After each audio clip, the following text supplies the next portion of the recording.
നമസ്കാരം. ന്യൂസ് പ്രധാന വാർത്തകൾ. കീമിൽ സർക്കാരിന് തെറ്റൊന്നും പറ്റിയിട്ടില്ലെന്ന് ഉന്നത വിദ്യാഭ്യാസ വകുപ്പ് മന്ത്രി ആർ ബിന്ദു. ഇപ്പോൾ നടക്കുന്നത് തെറ്റായ പ്രചരണം. എല്ലാ കുട്ടികൾക്കും നീതിയും തുല്യതയും ഉറപ്പുവരുത്താൻ കഴിയുന്ന ഫോർമുലയാണ് സർക്കാർ അംഗീകരിച്ചതെന്നും മന്ത്രി ആർ ബിന്ദു. CPI തൃശൂർ ജില്ലാ സമ്മേളനത്തിലെ വിമർശനം. മറുപടിയുമായി ധനമന്ത്രി KN ബാലഗോപാൽ രംഗത്ത്. എല്ലാ വകുപ്പുകൾക്കും ഒരുപോലെയാണ് പണം നൽകുന്നത്. കൂടുതൽ പണം വേണ്ട വകുപ്പുകൾക്കും അങ്ങനെയും പണം അനുവദിക്കും. സർക്കാരിന് കൂട്ടായ ഉത്തരവാദിത്വമാണുള്ളതെന്നും ധനമന്ത്രി KN ബാലഗോപാൽ. റെയിൽവേ ടിക്കറ്റ് കൗണ്ടറുകളിലെ നിയമവിരുദ്ധ നിർബന്ധിത ഡിജിറ്റൽ പണമിടപാട് നിർത്തലാക്കണമെന്ന് VK ശ്രീകണ്ഠൻ MP. നിയമവിരുദ്ധമായ ഇത്തരം നിർദ്ദേശം പാലക്കാട് റെയിൽവേ ഡിവിഷൻ പ്രദേശത്ത് മാത്രമാണ്. ഡിജിറ്റൽ പണമിടപാട് നടത്താൻ സാധിക്കാത്ത യാത്രക്കാർക്ക് ടിക്കറ്റ് നിഷേധിച്ച സംഭവത്തിൽ പാലക്കാട് സീനിയർ ഡിവിഷണൽ കൊമേഴ്സ്യൽ മാനേജർക്കെതിരെ നടപടിയെടുക്കണമെന്നാവശ്യപ്പെട്ട് കേന്ദ്ര റെയിൽവേ മന്ത്രിക്ക് കത്ത് നൽകിയതായും VK ശ്രീകണ്ഠൻ MP. വാർത്തകൾ വിശദമായി. കീമിൽ സർക്കാരിന് തെറ്റൊന്നും പറ്റിയിട്ടില്ലെന്ന് ഉന്നത വിദ്യാഭ്യാസ വകുപ്പ് മന്ത്രി ആർ ബിന്ദു. ഇപ്പോൾ നടക്കുന്നത് തെറ്റായ പ്രചരണമാണെന്നും മന്ത്രി തൃശൂരിൽ പറഞ്ഞു. എല്ലാ കുട്ടികൾക്കും നീതിയും തുല്യതയും ഉറപ്പുവരുത്താൻ കഴിയുന്ന ഫോർമുലയാണ് സർക്കാർ അംഗീകരിച്ചതെന്നും മന്ത്രി പറഞ്ഞു. സർക്കാർ അംഗീകരിച്ച ഫോർമുല കോടതിയിൽ സിംഗിൾ ബെഞ്ച് റദ്ദു ചെയ്യുകയുണ്ടായി. അപ്പീൽ കൊടുത്തെങ്കിലും മേൽക്കോടതി സിംഗിൾ ബെഞ്ചിന്റെ വിധി ശരിവയ്ക്കുകയാണുണ്ടായത്. AICTയുടെ സമയക്രമം മുൻവർഷത്തെ രീതിയിൽ നടപടിയുമായി മുന്നോട്ടു പോവുകയായിരുന്നെന്നും മന്ത്രി സൂചിപ്പിച്ചു. 2012 പ്രക്രിയ അടിസ്ഥാനപ്പെടുത്തി ലിസ്റ്റ് പ്രഖ്യാപിക്കുകയാണ് ചെയ്തത്. ഇതിലിപ്പോൾ സംസ്ഥാന ബോർഡിൻ്റെ കീഴിൽ പഠിച്ച കുട്ടികൾക്ക് പ്രയാസം ഉണ്ടായിട്ടുണ്ട്. അതിൻ്റെ കാരണം സംസ്ഥാന സർക്കാരിൻ്റേതാണ് എന്ന തരത്തിൽ തെറ്റായ പ്രചരണം നടക്കുകയാണെന്നും ഉന്നത വിദ്യാഭ്യാസ വകുപ്പ് മന്ത്രി ആർ ബിന്ദു പറഞ്ഞു. തെറ്റൊന്നും പറ്റിയിട്ടില്ല. അത് തെറ്റായ രീതിയിലുള്ള പ്രചരണമാണ് ഇപ്പോൾ നടത്തുന്നത്.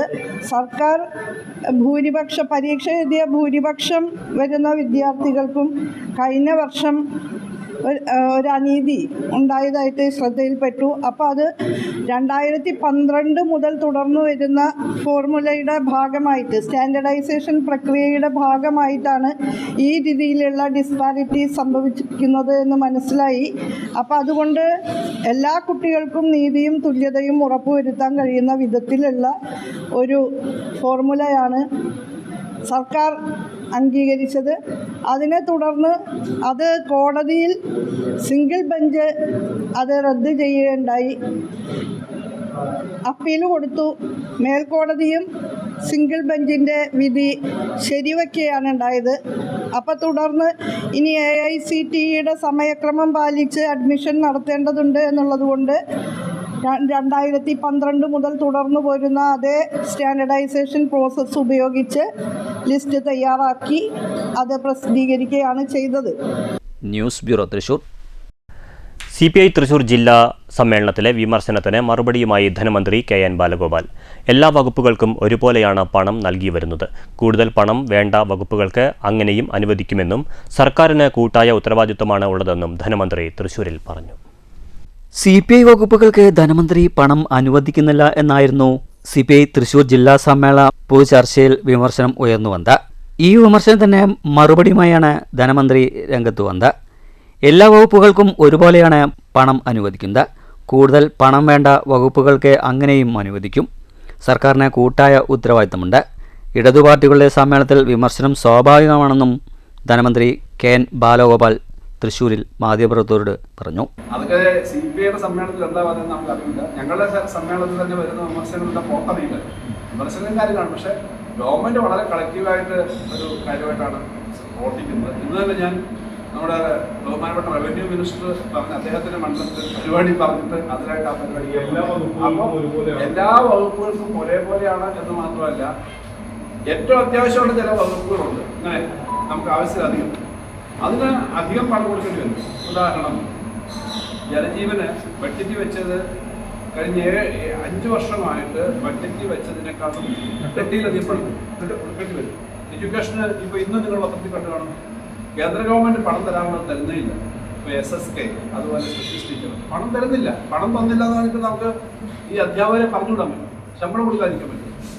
ഇങ്ങനെയുള്ള ചില പ്രശ്നങ്ങൾക്ക് നമ്മൾ അധികം കൊടുക്കേണ്ടി വരും. ഇപ്പം കാരുണ്യം 700 കോടിയാണ് സാധാരണ നമ്മൾ ഈ മെഡിക്കൽ മരുന്നൊക്കെ മേടിക്കാൻ ഇൻഷുറൻസ് കാരുണ്യ ഇൻഷുറൻസ് വരുന്നത്. 1400 കോടിയൊക്കെയാണ് കഴിഞ്ഞ പ്രാവശ്യം കൊടുത്തത്. അതിനെന്നെ പ്രശ്നം. അപ്പോൾ ഇത്തരം കാര്യങ്ങൾ കൊടുക്കേണ്ടി വരും. പക്ഷേ എല്ലാ മേഖലയിലും ഒരു കാര്യം ഞാൻ പറയാം, ഞാൻ ചുമതല ഏറ്റെടുക്കുന്ന ഒന്നാം പിണറായി സർക്കാർ കഴിഞ്ഞ് രണ്ടാം പിണറായി സർക്കാർ വരുമ്പോൾ ഞങ്ങളെല്ലാം കളക്റ്റീവായിട്ട് ഈ ഗവൺമെൻറ്റിൻ്റെ ഭാഗമായിട്ട് അന്ന് 1,15,000 കോടിയായിരുന്നു ഒരു വർഷം ശരാശരി ചെലവ്. ഇപ്പോൾ അത് 1,70,000 കോടി. ഈ വർധന എല്ലാവർക്കും ആനുപാതികമായാലും എന്ന് നോക്കിയിട്ട് എല്ലാ സ്ഥലത്തും നടക്കുന്ന വികസന കാര്യങ്ങൾ. പക്ഷേ ഇതെല്ലാം വരുമ്പോൾ നമുക്ക് കിട്ടിക്കൊണ്ടിരുന്നതിൽ 50,000-ലധികം കോടി രൂപ ഒരു വർഷം നമുക്ക് കുറച്ചിട്ടുണ്ട് എന്നുള്ള കണക്ക്. ഇത് ഞാൻ വെറുതെ പറയുന്നതല്ല, നിയമസഭയിൽ വെച്ച കണക്ക്, അക്കൗണ്ടന്റ് ജനറലിൻ്റെ കണക്ക്, ഇതെല്ലാം അനുസരിച്ചാണ് ഞങ്ങളിത് ഒരുമിച്ച് ഫൈറ്റ് ചെയ്ത് കളക്റ്റീവായിട്ട് ഈ കാര്യം കൊണ്ടുപോവാണ്. പിന്നെ അതുകൊണ്ട് പൊതുവിലുള്ള ഉത്തരവാദിത്വം എല്ലാവരും ഏറ്റെടുത്ത് ചെയ്യുന്ന കാര്യമാണ്, അല്ലാതെ വേറൊരു വ്യത്യസ്തമായ കാര്യമില്ല. ഏതായാലും news bureau Thrissur. Railway ticket കൗണ്ടറിലെ നിയമവിരുദ്ധ നിർബന്ധിത ഡിജിറ്റൽ പണമിടപാട് നിർത്തലാക്കണമെന്ന് V K Sreekandan M P. നിയമവിരുദ്ധമായ നിർദ്ദേശം പാലക്കാട് ഡിവിഷൻ പ്രദേശത്ത് മാത്രമാണെന്നും എം പി പറഞ്ഞു. ഡിജിറ്റൽ പണമിടപാട് നടത്താൻ സാധിക്കാത്ത യാത്രക്കാർക്ക് ടിക്കറ്റ് നിഷേധിച്ച സംഭവത്തിൽ പാലക്കാട് സീനിയർ ഡിവിഷണൽ കൊമേഴ്സ്യൽ മാനേജർക്കെതിരെ നടപടിയെടുക്കണമെന്നാവശ്യപ്പെട്ട് കേന്ദ്ര റെയിൽവേ മന്ത്രിക്ക് കത്ത് നൽകിയതായും എം പി പറഞ്ഞു. ഈ നിയമവിരുദ്ധ നിർദ്ദേശം പാലക്കാട് ഡിവിഷൻ പ്രദേശത്തെ മാത്രമാണ്. റിസർവ് ബാങ്ക് ഇതുവരെ കറൻസി അച്ചടിക്കുന്നത് നിർത്തിയിട്ടില്ലാത്തതിനാലും രാജ്യത്തെ പണമിടപാടുകൾ നിർത്താൻ ഉത്തരവ് പുറപ്പെടുവിച്ചിട്ടില്ലാത്തതിനാലും ഡിജിറ്റൽ പേയ്മെൻറ്റ് സംവിധാനത്തിലൂടെ മാത്രം പണമിടപാട് നടത്തുവാൻ യാത്രക്കാരെ നിർബന്ധിക്കുന്നത് നിയമവിരുദ്ധമാണ്. ഇതു സംബന്ധിച്ച് പൊതുജനങ്ങൾ നിരവധി പരാതി ഉയർത്തുകയും ചെയ്തിട്ടുണ്ട്. രാജ്യത്തെ എല്ലാ ആളുകളുടെയും കൈവശം മൊബൈൽ ഫോൺ ഇല്ലാത്തതിനാലും ഡിജിറ്റൽ പേയ്മെൻറ്റ് സംവിധാനത്തെപ്പറ്റി ഭൂരിഭാഗം സാധാരണക്കാർക്ക് അറിവില്ലാത്തതിനാലും ഡിജിറ്റൽ പേയ്മെൻറ്റ് സംവിധാനത്തിലൂടെ മാത്രമേ ടിക്കറ്റ് നൽകുകയുള്ളൂ എന്ന് റെയിൽവേയുടെ തീരുമാനം സാധാരണക്കാർക്ക് വളരെയേറെ ബുദ്ധിമുട്ട് സൃഷ്ടിക്കും. അതിനാൽ ഡിജിറ്റൽ പേയ്മെൻറ്റ് സംവിധാനത്തിലൂടെ മാത്രമേ റെയിൽവേ ടിക്കറ്റിന് പണം സ്വീകരിക്കുകയുള്ളൂ എന്ന് നിയമവിരുദ്ധമായി നിർദ്ദേശം നൽകിയ ഉദ്യോഗസ്ഥർക്കെതിരെ കർശന നടപടി സ്വീകരിക്കണമെന്നും V K Sreekandan M P ആവശ്യപ്പെട്ടു. പണം കൊണ്ടുവരുന്ന യാത്രക്കാർക്ക് നിലവിലെ രീതിയിൽ ടിക്കറ്റ് ലഭ്യമാക്കുന്ന രീതി തുടരണമെന്നും എം പി ആവശ്യമുന്നയിച്ചു. ഈ നിയമവിരുദ്ധ നിർദ്ദേശം റെയിൽവേ ടിക്കറ്റ് വിൽക്കുന്ന സ്വകാര്യ ഏജൻസികളെ സഹായിക്കാനാണെന്നും എം പി ആരോപിച്ചു. ഇക്കാര്യങ്ങൾ വിശദമായി അന്വേഷിക്കണമെന്ന് ആവശ്യപ്പെട്ടുകൊണ്ട് റെയിൽവേ ബോർഡ് ചെയർമാനും എം പി കത്ത് നൽകിയിട്ടുണ്ട്. News bureau, Palakkad. Shoranur railway station നവീകരണത്തിന്റെ ഭാഗമായി പ്ലാറ്റ്ഫോമുകളിലെ പഴയ കെട്ടിടങ്ങൾ പൊളിച്ചുമാറ്റും. 4, 5, 6 പ്ലാറ്റ്ഫോമുകളിലെ കെട്ടിടങ്ങളാണ് പൊളിച്ചു നീക്കുന്നത്. നിലവിലെ കെട്ടിടങ്ങളിൽ പ്രവർത്തിക്കുന്ന വിവിധ ഓഫീസുകൾ പഴയ RMS പ്രവർത്തിച്ചിരുന്ന കെട്ടിടത്തിലേക്ക് മാറ്റും. നിലവിലെ കെട്ടിടങ്ങളിലുള്ള വിവിധ ഓഫീസുകൾ മുൻപ് RMS ഓഫീസ് പ്രവർത്തിച്ചിരുന്ന കെട്ടിടത്തിലേക്ക് മാറ്റാനാണ് തീരുമാനം. യാത്രക്കാർക്ക് കൂടുതൽ സൗകര്യം ഒരുക്കുന്നതിന് വേണ്ടിയാണ് കെട്ടിടങ്ങൾ പൊളിച്ചു മാറ്റുന്നത് എന്നാണ് റെയിൽവേ പറയുന്നത്.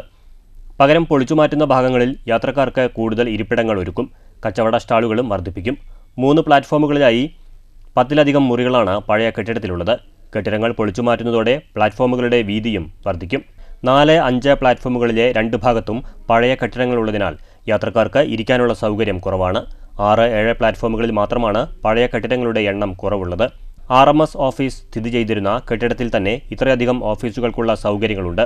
ഷൊർണൂർ റെയിൽവേ പോലീസ് സ്റ്റേഷന് മറ്റൊരു കെട്ടിടം ആവശ്യപ്പെട്ടെങ്കിലും റെയിൽവേ ആവശ്യം അംഗീകരിച്ചില്ല. പ്ലാറ്റ്ഫോം നവീകരണം പൂർത്തിയാകുന്നതോടെ യാത്രക്കാർക്ക് കൂടുതൽ സൗകര്യങ്ങൾ ഒരുങ്ങും എന്നാണ് റെയിൽവേ പറയുന്നത്. News centre, Shoranur. വടനംകുറിശി മണ്ഡലം കോൺഗ്രസ് കമ്മിറ്റിയുടെ പുതിയ ഭാരവാഹികളുടെ സ്ഥാനാരോഹണ ചടങ്ങ് വടനംകുറിശി MTS ഓഡിറ്റോറിയത്തിൽ നടന്നു. DCC secretary PK Unnikrishnan master ഉദ്ഘാടനം ചെയ്തു. മണ്ഡലം കോൺഗ്രസ് പ്രസിഡന്റ് രൂപേഷ് അധ്യക്ഷത വഹിച്ചു. KPCC അംഗം റിയാസ് മുക്കോളി മുഖ്യപ്രഭാഷണം നടത്തി. മൈനോറിറ്റി കോൺഗ്രസ് പാലക്കാട് ജില്ലാ chairman Azeez Pattambi block Congress committee president advocate Ramadas, UDF panchayat convener TP Saleem, V Aboobacker Siddique, A Sreenivasan, PM Viswanathan, Gopikrishnan, EP Azeez എന്നിവർ സംസാരിച്ചു. ഇഴഞ്ഞു നീങ്ങിക്കൊണ്ടിരിക്കുന്ന വടനംകുറിശി മേൽപ്പാലം പണി ഉടൻ പൂർത്തീകരിക്കണമെന്നും പട്ടാമ്പി കുളപ്പുള്ളി പാതയുടെ ശോചനീയാവസ്ഥ ഉടൻ പരിഹരിച്ച് സഞ്ചാരയോഗ്യമാക്കണമെന്നും അല്ലാത്തപക്ഷം വൻ പ്രക്ഷോഭ പരിപാടികളുമായി മണ്ഡലം കോൺഗ്രസ് കമ്മിറ്റി മുന്നോട്ടു പോകുമെന്നും നേതാക്കൾ വ്യക്തമാക്കി. News centre, Shoranur. ഷൊർണൂർ നഗരസഭയിൽ നടപ്പിലാക്കുന്ന ചലനം മെന്റർഷിപ്പ് പ്രോഗ്രാമിന്റെ ഭാഗമായി ഷൊർണൂർ നഗരസഭ CDSന്റെ നേതൃത്വത്തിൽ മൈക്രോ ഫിനാൻസ് ഉപസമിതി സംഗമം നടന്നു. നഗരസഭാ ചെയർമാൻ MK ജയപ്രകാശ് ഉദ്ഘാടനം ചെയ്തു. CDS ചെയർപേഴ്സൺ സിന്ധു അധ്യക്ഷത വഹിച്ചു. 400ഓളം വരുന്ന അയൽക്കൂട്ട സെക്രട്ടറിമാർ യോഗത്തിൽ പങ്കെടുത്തു. ജില്ലാ മിഷൻ കോർഡിനേറ്റർ ഉണ്ണികൃഷ്ണൻ മുഖ്യാതിഥിയായി പങ്കെടുത്തു. സംസ്ഥാന mission programme manager Nishad class നയിച്ചു. Councillor Shobhana, mentor core group അംഗം G Manu, mentor Mini, community organiser Bijitha എന്നിവർ സംസാരിച്ചു.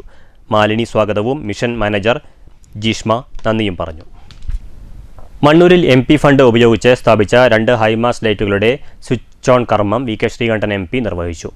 ഗ്രാമപഞ്ചായത്ത് പ്രസിഡന്റ് S. അനിത അധ്യക്ഷത വഹിച്ചു. Vice president OV Swaminathan, panchayat അംഗങ്ങളായ VM Anwar Sadiq, PU Rajula, PK Ashwajith, PC പ്രീതത്ത്, M. Sivaprakash, Siddique, VM Sathyakumar എന്നിവർ സംസാരിച്ചു. മണ്ണൂർ ക്ഷേത്ര മൈതാനത്തിന് സമീപവും പറയംകാടുമാണ് ഹൈമാസ്റ്റ് ലൈറ്റുകൾ സ്ഥാപിച്ചത്. പ്രധാന വാർത്തകൾ വീണ്ടും. കീമിൽ സർക്കാരിന് തെറ്റൊന്നും പറ്റിയിട്ടില്ലെന്ന് ഉന്നത വിദ്യാഭ്യാസ വകുപ്പ് മന്ത്രി R. ബിന്ദു. ഇപ്പോൾ നടക്കുന്നത് തെറ്റായ പ്രചരണം. എല്ലാ കുട്ടികൾക്കും നീതിയും തുല്യതയും ഉറപ്പുവരുത്താൻ കഴിയുന്ന ഫോർമുലയാണ് സർക്കാർ അംഗീകരിച്ചതെന്നും മന്ത്രി R. ബിന്ദു. CPI തൃശൂർ ജില്ലാ സമ്മേളനത്തിലെ വിമർശനം. മറുപടിയുമായി ധനമന്ത്രി KN ബാലഗോപാൽ രംഗത്ത്. എല്ലാ വകുപ്പുകൾക്കും ഒരുപോലെയാണ് പണം നൽകുന്നത്. കൂടുതൽ പണം വേണ്ട വകുപ്പുകൾക്കും അങ്ങനെയും പണം അനുവദിക്കും. സർക്കാരിന് കൂട്ടായ ഉത്തരവാദിത്വമാണുള്ളതെന്നും ധനമന്ത്രി KN ബാലഗോപാൽ. റെയിൽവേ ടിക്കറ്റ് കൗണ്ടറുകളിലെ നിയമവിരുദ്ധ നിർബന്ധിത ഡിജിറ്റൽ പണമിടപാട് നിർത്തലാക്കണമെന്ന് VK ശ്രീകണ്ഠൻ MP. നിയമവിരുദ്ധമായ ഇത്തരം നിർദ്ദേശം പാലക്കാട് റെയിൽവേ ഡിവിഷൻ പ്രദേശത്ത് മാത്രമാണ്. ഡിജിറ്റൽ പണമിടപാട് നടത്താൻ സാധിക്കാത്ത യാത്രക്കാർക്ക് ടിക്കറ്റ് നിഷേധിച്ച സംഭവത്തിൽ പാലക്കാട് സീനിയർ ഡിവിഷണൽ കൊമേഴ്സ്യൽ മാനേജർക്കെതിരെ നടപടിയെടുക്കണമെന്നാവശ്യപ്പെട്ട് കേന്ദ്ര റെയിൽവേ മന്ത്രിക്ക് കത്ത് നൽകിയതായും VK ശ്രീകണ്ഠൻ MP. ഈ വാർത്താ ബുള്ളറ്റിൻ സമാപിച്ചു. നമസ്കാരം.